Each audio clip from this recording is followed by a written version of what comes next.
Nous sommes à Rennes, c'est ça? Oui. Confirmé. Oui, oui, je confirme. En compagnie de Anne Rimbaud, Oui. que je ne connais pas, que j'ai découvert grâce à l'annuaire de la VDAF. Ce n'est pas une habitude chez moi d'utiliser cet annuaire, mais ça vaut aussi la peine de rencontrer des têtes nouvelles. D'ailleurs, demain matin, je vais rencontrer M. de Chiffrey. Nous sommes dans les jardins, alors c'est l'ancienne caserne de pompiers, c'est ça? Oui, mais qui est toujours la caserne des pompiers, le palais Saint-Georges, à Rennes. Voilà. Donc, on va commencer par. Vous m'avez dit que j'évoquais Rennes comme une ville où l'astrologie avait été mise en procès il y a 350 ans, devant le Parlement de Rennes, un traité d'astrologie, de prévision astrologique qui s'appelait le Fatum Universi, le destin de l'univers, qui était paru sous le pseudonyme de Petrus Alaeus, et en fin de compte on sait que c'était le véritable auteur était le Capucin, le père Capucin du nom d'Yves de Paris. Alors curieusement, il parlait d'une sorte d'ironie du sort, ce Capucin, on lui a demandé de défendre le livre, sans savoir qu'il en était l'auteur. Donc il a écrit une défense du livre d'astrologie, mais de son propre livre en fait.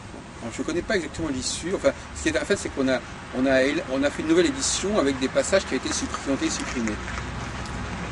Alors vous me disiez, Anne Rimbaud, que vous qui êtes arrivée il n'y a pas si longtemps à Rennes, de Paris, vous aviez ressenti que l'astrologie n'était pas persona grata, qu'elle n'était pas très bienvenue. Est-ce que c'est à quel point comment ça s'est manifesté comment est-ce que vous êtes arrivé à cette sensation, ce malaise? En fait, en pratiquant, donc en ayant des clients, j'ai eu certains clients qui m'ont dit effectivement, c'est bien ce que vous faites, mais vous seriez peut-être mieux sur Nantes. Ah oui, carrément. Oui, ici c'est difficile. C'est vrai que c'est une ville de notables qui a gardé certains privilèges. Oui. Et qui tient d'ailleurs à les garder. Pour ces personnes, a priori, dans moi, ce que j'ai pu rencontrer, c'est effectivement... Mais alors il y a une assimilation qui est voilà. Bon, on est en Bretagne, il ne faut pas l'oublier. Oui. Il y a une assimilation qui est faite sur... il y a le côté magie et superstition qui sont très liés. Donc on assimile facilement l'astrologie à ce domaine-là. Donc ça demande une clarté, une transparence quand on parle d'astrologie, ce que moi je pratique. Voilà. Bien que l'astrologie karmique, c'est pas forcément l'astrologie la plus facile à faire passer. C'est vrai, et c'est peut-être un défi que j'ai envie de relever. En tout cas, je continue. J'ai effectivement des clients qui sont contents, enfin en tout cas, j'ai des retours qui me permettent peut-être même de monter un atelier dans le début de l'année. Un atelier, c'est quoi un atelier? Un atelier, c'est ce que je souhaite créer, un atelier de communication avec l'astrologie. Communication avec l'astrologie? Oui, par l'astrologie? Par l'astrologie et par tous les composants de l'astrologie que je pratique. C'est-à-dire que mon parcours est lié à la parole, est lié à la communication, puisque je fais du théâtre. J'ai également travaillé au service communication du conservatoire, donc ce qui m'a permis un travail également à ce niveau-là. J'ai envie, par la parole en tout cas, montrer que l'astrologie peut être un outil de communication avec les composantes donc, de l'astrologie d'évolution que je pratique. Alors, communication, ça veut...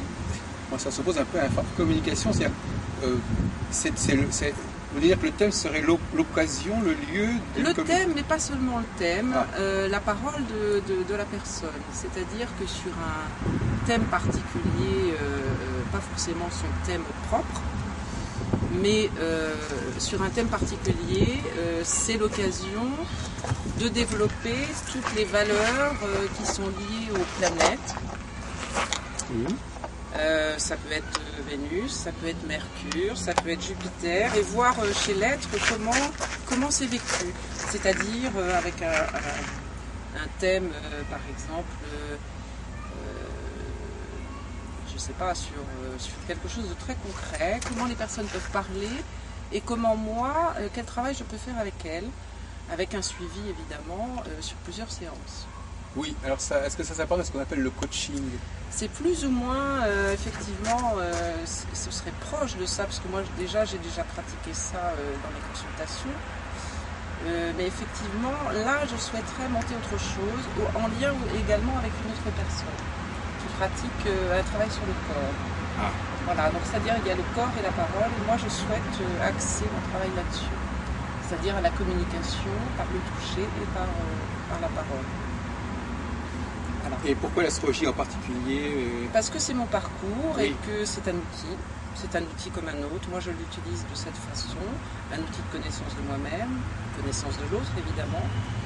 C'est mon parcours. Donc, je fais ce que je suis. Oui, mais l'astrologie est un outil idéal pour produire du langage, pour produire de la parole? Chez moi, oui. Chez moi, il a ouvert des portes, effectivement, du langage. Sans l'astrologie, vous êtes muette? Non, j'ai commencé par le théâtre, et l'astrologie a continué le parcours. Mais le théâtre, c'est aussi quelqu'un qui a besoin d'un texte. Bien sûr, bien sûr. Mais moi, je suis mon propre outil, puisqu'en fait, quand une personne vient me voir, c'est uniquement par moi. Évidemment, soyons honnêtes, que ça passe. Oui. Je suis mon propre outil. Comme j'ai pu être actrice, j'étais mon propre outil. Oui, c'est-à-dire que vous défendez un texte. Oui, tout à fait, mais dans l'écoute de l'autre, évidemment. Sinon, ça n'a aucun sens. C'est certain qu'il y a des personnes qui ont une personnalité qui leur permet que l'autre soit à l'écoute de ce qu'ils disent. Qu'on accorde crédit a priori à ce que l'autre dit. C'est une histoire de confiance. Oui, il y a des gens qui pourraient vendre n'importe quoi. Là. Oui, vous pouvez effectivement jouer sur le côté commercial, mais finalement, est-ce qu'un astrologue, il n'a pas aussi cet aspect-là de voulez-vous bien m'écouter, effectivement? Oui, mais je pense vendre dans le sens faire passer. Faire passer, oui. Comme à l'anglaise, on dit I don't buy it.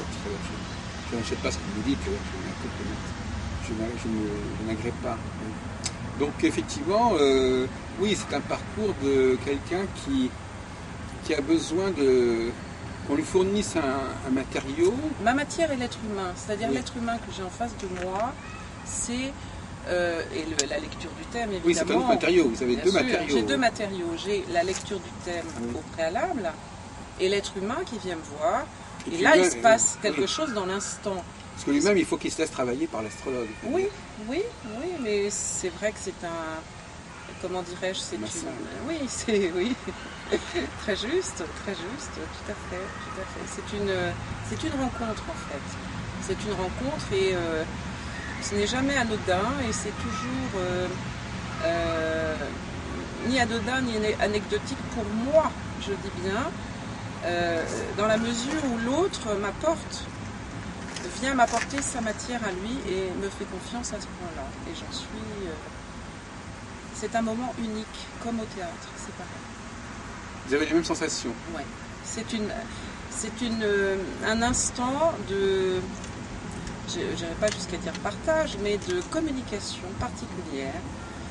Quand il s'agit d'un public avec l'acteur ou l'actrice, c'est un moment unique et ce moment de consultation pour moi est unique et me remet moi-même en questionnement. Vous aimez bien fasciner un petit peu l'autre? Peut-être, c'est possible, mais en tout cas, il s'agit quand même d'un échange, donc s'il y a fascination, l'autre ne peut pas parler ni s'exprimer. Je pense qu'il est important que l'écoute soit là. Et on va revenir à ça, alors qu'est-ce que vous a appris la formation dispensée par Irène Andrieux, l'astrologie d'évolution? L'astrologie d'évolution, oui, Irène Andrieux vous en parlerait effectivement mieux que moi, puisque je suis son élève. Oui, une de ses élèves. Moi, ce que je pourrais qu'est-ce que je dirais, de l'essence même de ce que m'a transmis Irène Andrieux, Oui. puisque c'est une personne pour moi très importante, continue d'ailleurs de l'être. C'est la présence à soi, à la fois intérieure, c'est le questionnement de ma vision du monde. Voilà, c'est vraiment de cet ordre-là, aussi bien par le parcours de ma propre vie personnelle que cette rencontre-là m'a permis de m'interroger, puisque déjà je m'interrogeais évidemment, puisque j'ai commencé l'astrologie très tôt à l'adolescence, et puis j'ai laissé de côté. Et déjà je m'interrogeais sur qu'est-ce que je suis, qui je suis. Et je pense qu'elle a apporté des bribes de réponse. Pour moi, en tout cas un fil. Elle a dit votre astrologue. Oui, bien sûr, puisque je l'ai consultée une première fois et j'ai ensuite pris des cours avec elle. Elle a été mon astrologue. Comme j'avais eu un maître pour moi, parce que pour moi je considère cette personne comme un maître, dans le sens où elle m'a transmis quelque chose. J'avais eu un maître qui était Michel Kokozowski en théâtre. Cette femme, Irène Andrieux, représente cela pour moi. Un maître humain. Oui, un maître humain.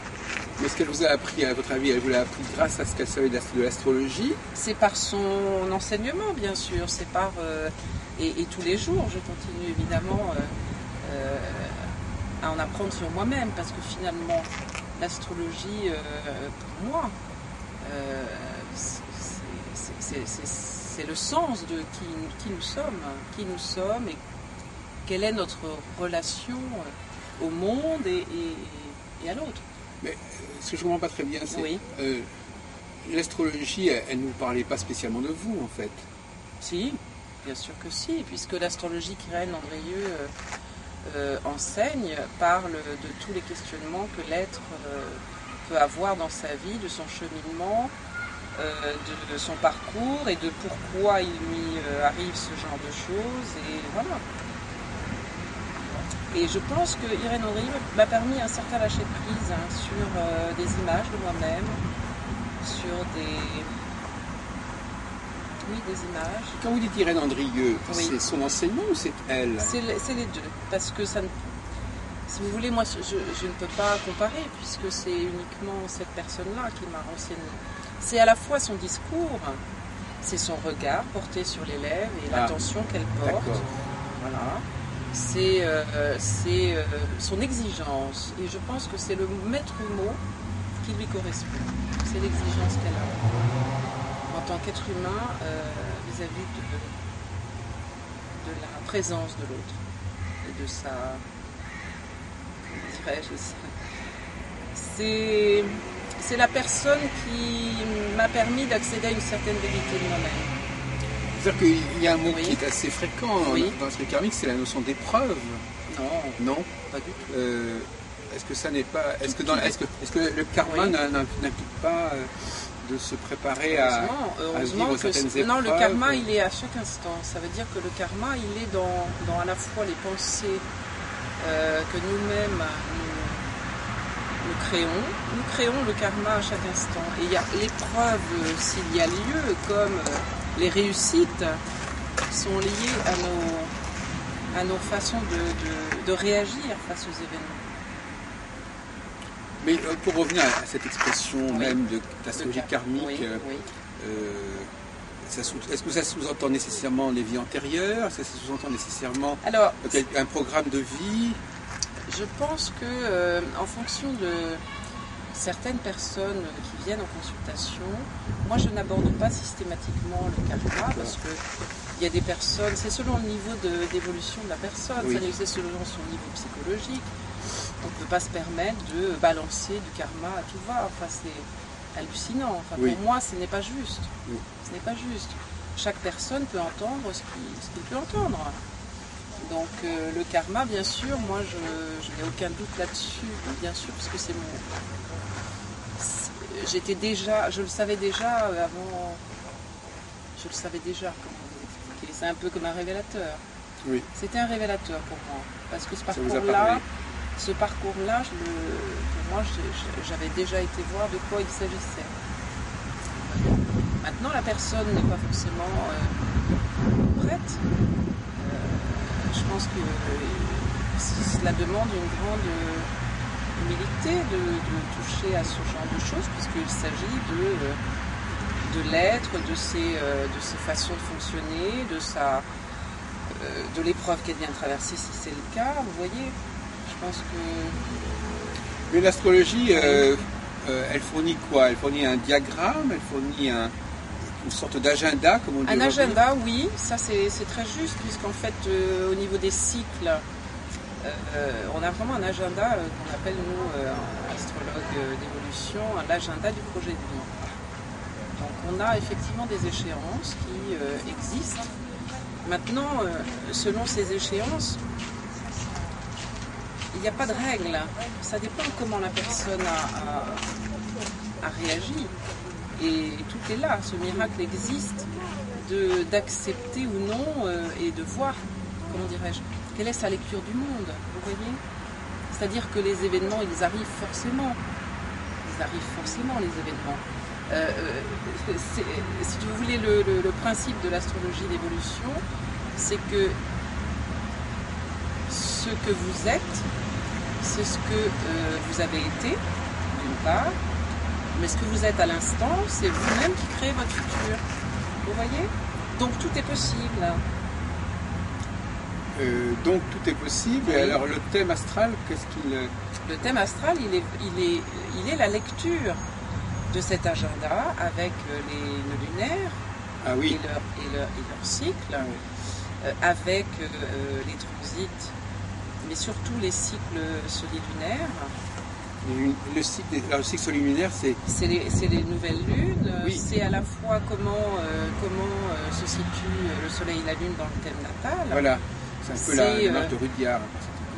Oui, c'est vraiment aussi bien à différents niveaux, aussi bien d'un point de vue psychologique, d'un point de vue social, comment la personne aborde effectivement les événements.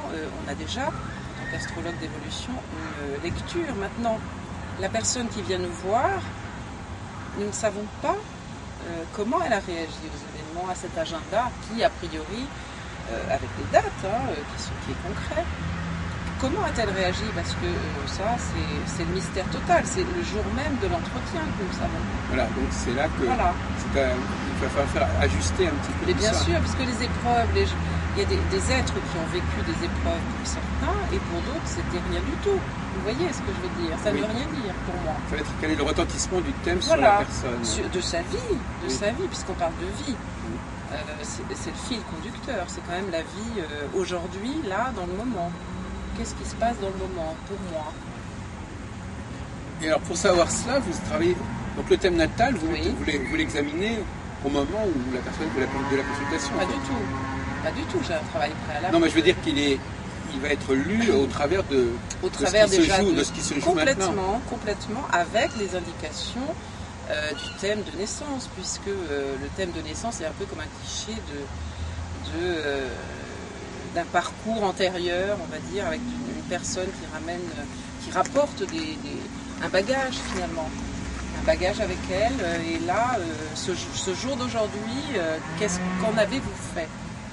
Qu'en est-il? C'est intéressant, j'essaie de comprendre comment vous articulez le thème natal, qui est quelque chose qui peut parfois être ancien, qui il y a 20 ans, 30 ans, 40 ans, avec le présent. Le présent, pour moi, c'est essentiel. C'est ce moment-là qui compte, en fait, dans la C'est cette rencontre entre les deux qui faudrait expliciter un peu plus. Parce que c'est intéressant, il y a cette idée de parler du présent, parfois ça correspond. On a l'impression que c'est pas le genre de discours qui caractérise l'astrologue. L'astrologue, on a l'impression qu'il prend toujours la distance. Quand une personne, un consultant vient me voir, il a une question. Bah oui, c'est sûr. Il a une question du présent, forcément. Oui, et il y a des gens qui font de l'astrologie horaire même à ce sujet. Mais oui, c'est vrai, donc c'est ça. Il a une question du présent. Mais en même temps, il veut qu'on l'interroge avec une perspective. Oui, il veut c'est vrai. Il veut qu'on... Il lui donne... Oui, il veut qu'on voit ça d'un peu loin quand même. C'est vrai, mais en même temps, moi je ne fais pas de travail de prévision, puisque chacun crée ce qu'il est dans sa façon de voir le monde. Donc je ne peux pas, moi, dire, je peux parler d'échéance. Maintenant, si la personne, il n'y a pas de recette. Je veux dire, s'il y a effectivement un aspect difficile qui se profile, ou en tout cas un aspect de mutation, là je peux effectivement dire oui, il est possible que dans ce domaine-là, affectif par exemple, il y a une mutation possible. Le questionnement sera à plusieurs niveaux. Maintenant, ce qui moi m'intéresse, c'est, puisque si par exemple on a Pluton sur Vénus qui arrive sur Vénus, si par exemple on parle de ça, parce que la personne vient me voir pour ça, eh bien je vais lui dire sans doute, en fonction de qui elle est, qu'est-ce que c'est que Vénus pour vous, c'est-à-dire qu'est-ce que c'est que l'amour pour vous, qu'est-ce que représente une femme ou pour un homme, vous voyez, qu'est-ce que vous avez vécu vous avant, quelle est votre histoire. Donc ça ramène vraiment à une vision globale de la personne. Aujourd'hui je me pose cette question-là, qu'est-ce que je dois comprendre de ça, qu'est-ce qui m'arrive, pourquoi il m'arrive ça. Oui. Pourquoi il m'arrive ça? Ah oui, c'est ça. Voilà, comment le passé explique le présent. Tout à fait. Et c'est un tout. Pour moi, c'est comme un cercle, c'est la roue de la vie que Irène Andrieux nous a légué d'une certaine façon. Donc en fin de compte, on est quand même dans la communication, c'est-à-dire que par-delà la question du thème astral, qui est en quelque sorte la référence de la rencontre. Oui. C'est un outil. Il y a un échange, un entretien. En fait, c'est l'outil de l'échange, c'est le prétexte. Oui, c'est ça, voilà. Tout à fait. Moi, en tout cas, c'est celui que j'utilise. Et la personne peut apporter une cassette également, ce qui est important, puisque c'est vrai que ça dure 1h30. Pendant ce temps-là, moi-même l'ayant vécu, je peux dire qu'on n'entend pas tout ce que l'autre nous dit. Et il y a des absences de mémoire qui sont révélatrices. Voilà. Et il est important que la personne garde une trace et qu'elle puisse réfléchir. Enfin, je fais une petite incidente. Oui. Il paraîtrait que, comment dirais-je, certaines personnes puissent avoir été perturbées par un entretien. Oui. Parce qu'on leur a dit. Écoutez, parce qu'elles en ont compris en tout cas. Ça dépend. Je veux dire, je pense que, moi j'ai pas eu d'écho de cet ordre, mais c'est possible. Ça dépend du travail que fait la personne. Je ne sais pas. Pour moi, ça, je veux dire, dans les échos que moi j'ai eu pour mon travail, j'ai eu au contraire des retours étonnants sur des moments comme ça de compréhension, sans doute.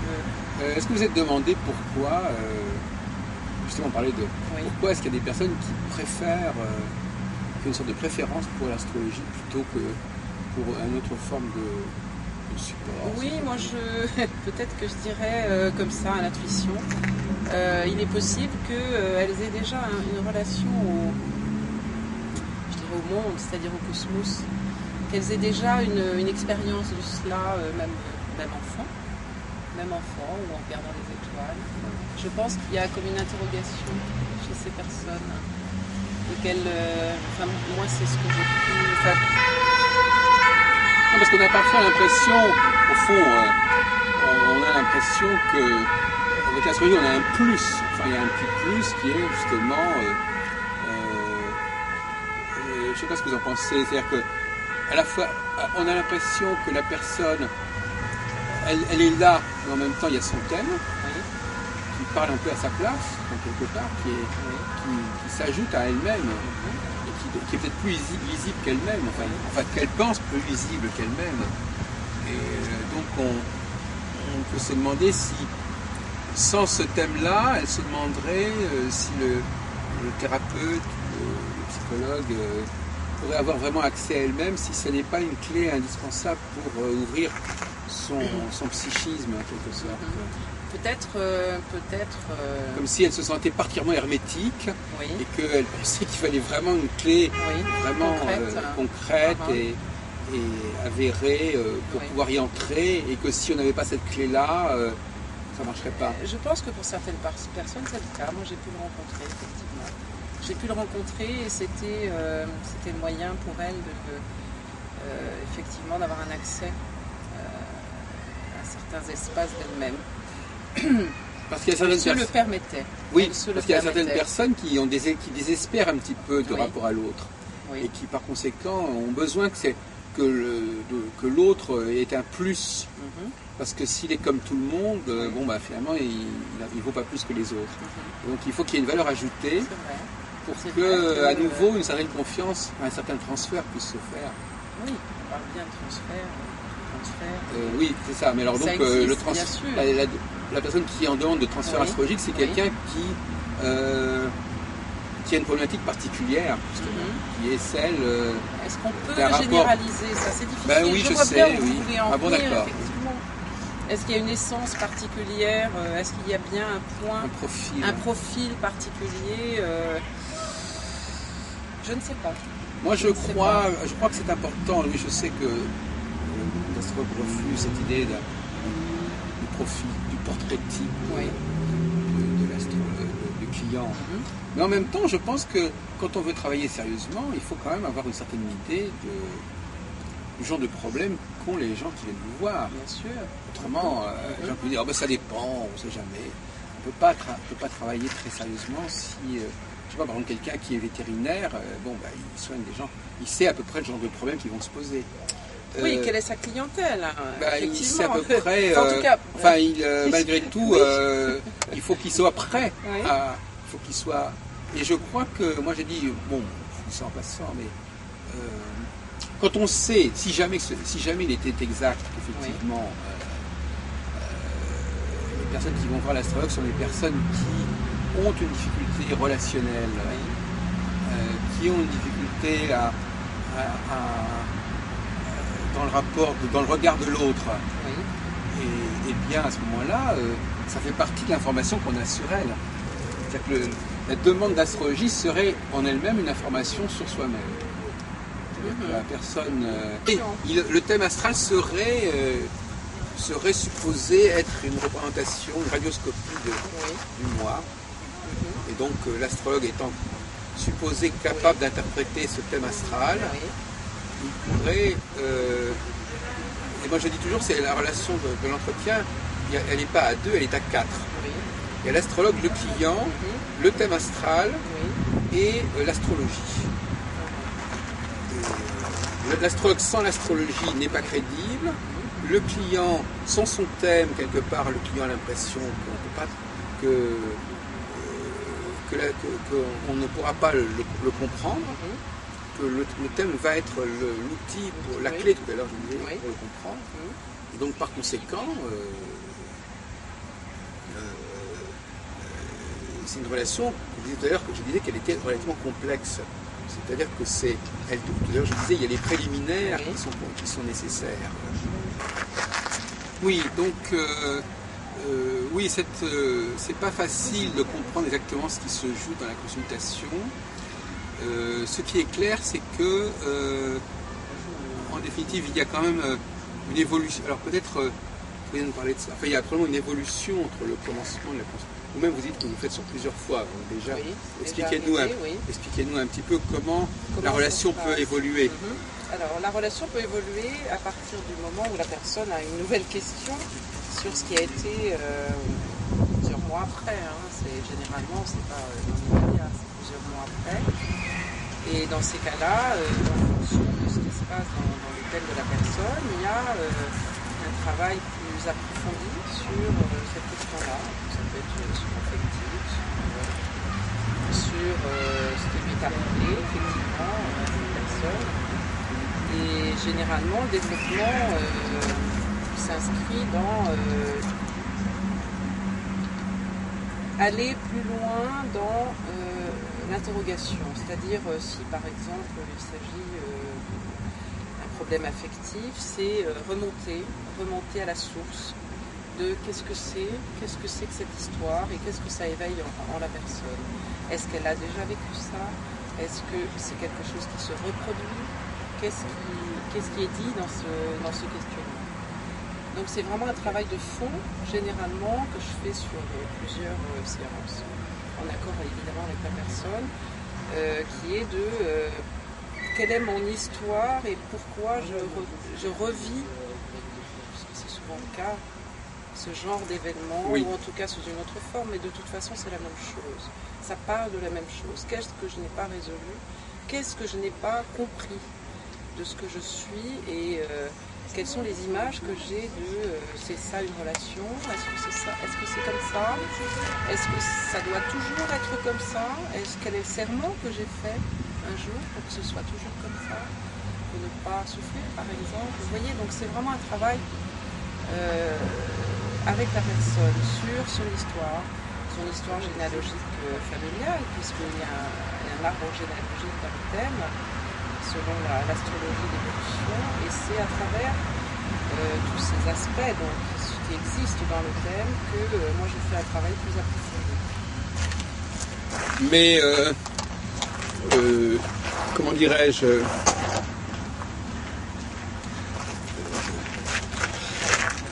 est-ce qu'il y a un moment où la relation change de nature, ou par exemple, est-ce que votre idéal c'est que la personne s'implique davantage dans l'astrologie ou qu'elle s'y implique moins à terme? Évidemment, je ne souhaite pas qu'elle revienne me voir trop souvent parce que ce serait un travail à mon avis pas très professionnel, parce que normalement le but ce n'est pas de créer une dépendance, évidemment, et de replacer la personne dans sa propre autonomie. En tout cas, moi c'est le travail que je fais, de sa propre responsabilité, et évidemment ça ne peut se faire que sur un laps de temps défini par les deux parties, et c'est tout. Est-ce que vous pensez que vous devez avoir, par rapport à l'astrologie, la même relation que le client a par rapport à l'astrologie? Est-ce que l'astrologue doit, déontologiquement, partager les mêmes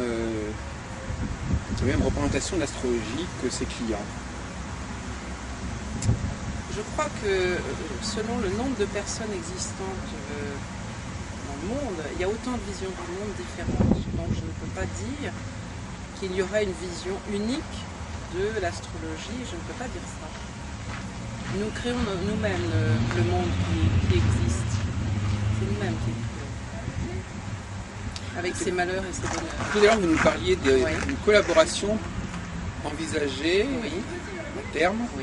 Avec une autre personne. Une personne, qui fait du massage. Alors, comment vous verriez la relation? Est-ce que les clients passeraient par les deux alternativement? Pas forcément, non, pas bien forcément. C'est partager un cabinet, enfin non, quand même pas, c'est pas seulement ça. C'est un local, effectivement, avec deux cabinets différents. Mais est-ce qu'il y aurait une interaction entre les deux clientèles? On souhaite créer des ateliers en commun. Voilà. Puisque nous avons une lecture toutes les deux très différente. Oui. Et quelquefois, des personnes ont besoin de toucher pour se révéler à elles-mêmes. C'est vrai que c'est assez différent, en effet. Oui, mais en même temps, ça se complète, puisque nous sommes un corps et nous sommes un esprit. Et nous naissons en lien, le toucher est inhérent à notre naissance. Et je pense qu'il y a vraiment un travail très intéressant à faire dans ce domaine. Oui, je dirais même que certaines personnes qui vont voir l'astrologue ont peut-être un rapport difficile avec leur corps, avec ce qu'elles sont, justement. D'où cette prise de distance qui quand même caractérise énormément l'astrologie, cette prise de distance. Parce que même dans les arts... Par les astrologues eux-mêmes? Non, le client qui veut qu'on n'ait pas ce que j'appelle une approche indirecte, détournée ou contournée. C'est-à-dire... je veux bien... Qui ne veut pas qu'on sache qu'il est allé voir un astrologue? Non, je me suis mal exprimé. Non, qui veut... c'est comme quelqu'un qui dirait je ne veux pas voir qu'on me parle de moi en absence de mon thème. D'accord. C'est-à-dire qu'il y aurait besoin d'une sorte de présence de son thème. Vous parlez du leader, oui, c'est ça, voilà. Peut-être qu'il voudrait qu'il ne pense pas qu'il puisse être à lui tout seul objet d'étude, qu'il offre une fiabilité suffisante, ou qu'il sache suffisamment ce qu'il est lui-même, et qu'on aurait donc besoin d'avoir déjà des réponses pareilles. Par ailleurs. Donc il y a déjà encore une forme de... C'est pas tout à l'heure qu'on parlait de l'être. Moi je dis souvent, les astrologues se font beaucoup d'illusions quand ils imaginent que leurs clients vont leur confirmer ce qu'ils disent, parce que souvent les clients sont mal placés ils sont tellement dans la confusion intérieure qu'ils sont prêts à toute proposition qui leur permettrait de sortir de cet état de confusion. Et quelle que soit la proposition. Mais l'astrologue n'a pas vocation à donner des recettes magiques, de toute façon. Mais là encore, on tombe dans l'ambiguïté de la demande d'astrologie. Il y a ce qu'on attend de l'astrologue et ce que l'astrologue a vocation à faire. Alors, il faut faire une enquête dans ces cas-là. Pas forcément. Faire une enquête. Il y a certainement une sorte de renégociation de la relation. J'appelle ça renégociation. Le client vient pour une chose et puis on renégocie ce qu'on peut lui apporter en disant ça c'est ce que vous pensiez que l'astrologue pouvait faire, mais moi je vous propose autre chose. Et en même temps, il ne faut pas non plus ne pas respecter son transfert, parce que justement c'est ça qui fait qu'il est venu, etc. Donc là il y a aussi... Mais l'astrologue intelligent, c'est celui qui fait évoluer la demande du client. Qui fait retravailler, qui demande au client à retravailler sa demande et qui justement parce qu'il sait quelles sont les raisons, certaines raisons plus ou moins avouables de la demande d'astrologie de la part de son client, qui va essayer de travailler dans ce domaine-là pour justement ensuite lui dire bon ben voilà on a... C'est un peu comme déblayer le terrain, si vous voulez. C'est-à-dire qu'il y a vraiment, la première rencontre c'est vraiment ça. C'est-à-dire qu'on déblaye. Et puis si la personne le souhaite, il est possible d'aller plus loin. C'est un peu creuse la terre, creuse ta propre terre. C'est comme le poème de Brassens qui dit ça, creuse ta propre terre. Oui, non, mais il y a certains qui s'aperçoivent à un moment donné, le client s'aperçoit à un moment donné que l'équation qu'il a posée ne peut pas rester telle qu'elle. Parce que, ou bien, parce que comme il a besoin de... Il faut quand même qu'il fasse un travail sur lui-même pour savoir si ce thème qu'on lui propose a quelque chose à faire avec lui-même. Donc quelque part, à un moment donné, il est obligé de se dire, mais à propos, qu'est-ce qui prouve que ce thème est moi? Parce que il pose cela comme postulat. Et par conséquent, il faut que la personne, à un moment donné, elle va être quand même si elle se repose sur son thème et sur l'astrologue, à un moment donné, il faut qu'elle se reprenne en main. Il faut qu'elle se ressaisisse et qu'elle trouve des critères intérieurs, des repères intérieurs pour... elle ne peut pas complètement démissionner en ne s'appuyant plus que sur ce thème. Bon, enfin, j'ai l'impression quand même que beaucoup d'astrologues que la demande d'astrologie n'est pas très claire, n'est pas parfaitement ni comprise, ni gérée. Bon, c'est empirique. Mais ça dépend ce que propose l'astrologue. Enfin, je veux dire, si les attentes des personnes sont clairement... enfin, je veux dire, si l'astrologue énonce clairement ce qu'il peut apporter en faisant le thème de la personne, c'est clair. La personne vient, enfin, je veux dire, c'est un minimum dans le premier contact. Ben non, parce que justement, en général, moi, l'enseignement que j'ai reçu demande d'énoncer clairement de quoi il s'agit. De quoi il s'agit, que la personne sache qu'est-ce qui se passe pendant la consultation, sur quoi repose le travail que je fais. Vous voyez ? Je crois qu'il faut quand même faire la part des choses, Anne Rimbaud, c'est-à-dire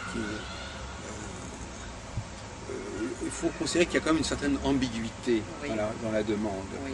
Et que cette ambiguïté, il va falloir travailler avec elle, mais on ne peut pas la clarifier comme ça au départ. Certainement. certainement. Il faut jouer sur cette ambiguïté. Il faut travailler sur cette ambiguïté. La distance, la proximité, le moi en soi, et puis le moi du thème. Et puis à un moment donné, peut-être que la personne va, à force de basculer de l'un à l'autre, est-ce que c'est moi, est-ce que c'est mon thème, est-ce que c'est près, est-ce que c'est loin, peut-être qu'à un moment donné, ça va créer une alchimie qui fera que la personne va finir par se trouver. Mais je veux dire que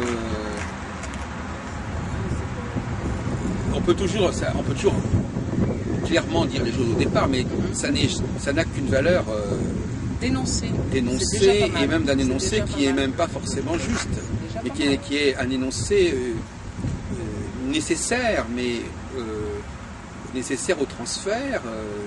Et alors d'où le fameux problème du contre-transfert, justement. Avec tout alors en astrologie, le contre-transfert, c'est énorme. Alors là, c'est-à-dire que comment répondre à la demande, à l'attente du client. Alors justement, le contre-transfert, c'est déjà aussi la proposition de départ. Parce que, mais bien sûr, je propose ce qui va justement produire le transfert. Donc à ce moment-là, la seule justification, c'est que c'est nécessaire au transfert. Mais ça n'est pas une justification, c'est une justification qui implique une évolution après de la relation vers autre chose que ce qui est proposé au départ. Oui, mais ça parle du besoin de pouvoir de l'astrologue ou pas. Enfin, je veux dire, ça parle aussi de ça. C'est intéressant. Quel pouvoir alors justement, il y a des astrologues qui ne veulent pas exercer du pouvoir. Et alors c'est amusant parce qu'ils ne veulent pas exercer du pouvoir. Ils se retranchent derrière l'astrologie, dans le jus de l'astrologie. Et qui d'ailleurs souvent font des prévisions à très court terme de façon à ce qu'ils ne se soient pas engagés sur... il n'est pas pris trop de responsabilité sur une trop longue période. Et puis il y a d'autres astrologues qui au contraire assument l'idée d'exercer un pouvoir et qui reconnaissent qu'effectivement, comme un coiffeur ou un couturier dirait, voilà, je vous propose ça, c'est bien pour vous, en tout cas, voilà. Et puis sans laisser pour autant entendre que c'est forcément la vérité, mais que, disons, quand par exemple il y a des milliers de femmes qui s'habillent de la même manière, elles ne s'imaginent pas une seconde que c'est leur moi qui est respecté. Elles ont le sentiment d'appartenir, d'accepter une signature commune, etc. On retombe dans le fameux débat tout à l'heure sur l'individuel et le collectif. Il y a un besoin d'appartenance, et d'appartenance à une famille assez large. Et là, on va terminer là-dessus, mais cette famille assez large, c'est justement la famille zodiacale, par exemple. C'est pas forcément... Et d'ailleurs, l'ambiguïté encore s'accentue parce que la personne, elle a une culture astrologique, et souvent la culture du zodiaque, du signe, de l'ascendant, etc. Elle connaît vaguement, peut-être par ordinateur, elle connaît vaguement le thème astral, mais ces deux cultures, l'une, j'appartiens à un certain signe, et puis je rencontre des gens d'un certain signe, et l'autre, ah oui, mais c'est très spécial, chacun a son thème. Et dans ce cas-là, il faut passer par l'astrologue. Parce que ça aussi, c'est le grand problème, de savoir s'il y a une astrologie sans astrologue, qui est l'astrologie que tout le monde peut s'approprier, et puis il y a une astrologie qui passe par l'astrologue, qui devient une interface incontournable. Et on pourrait se demander si, là nous n'avons pas le temps d'en débattre, quelle est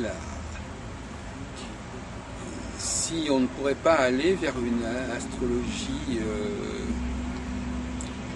En fait, l'astrologue, c'est à la fois celui qui permet à l'astrologie d'exister et qui l'empêche d'exister. Enfin, je veux dire qu'il y a une espèce d'ambiguïté comme ça qui fait que l'astrologue est nécessaire, est un mal nécessaire, parce que c'est lui qui fait exister le thème astral dans toute sa complexité, dans toute sa mutualité, et en même temps,